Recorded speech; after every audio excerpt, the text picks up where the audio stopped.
আমি এখন রুই মাছ পাকাচ্ছি। আপনারা দেখেন রুই মাছ, এই যে মাথা, খুব বড় রুই মাছ। ভুনা করতে পেঁয়াজ, কাঁচামরিচ, আদা, রসুন দিয়া খুব ভুনা করতেছি। ভুনা করার পরে এই যে রুই মাছ, বড় বড় রুই মাছ দেখুন, এই যে আমি ভুনা করতেছি, পেঁয়াজ কষাচ্ছি। পেঁয়াজ কষানো হয়ে গেলে পরে আপনি দেখেন আদা রসুন দিয়েছি।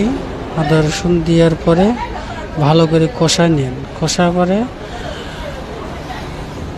তারপরে আলু, পটল, বেগুন দিয়া ভালো করে কষাই নেবেন। কষাইয়া তারপরে একেবারে সুন্দর করে কষাই নেবেন। কষাইয়া পানি দেবেন। পানি দিয়া সুন্দর করে করে নেবেন।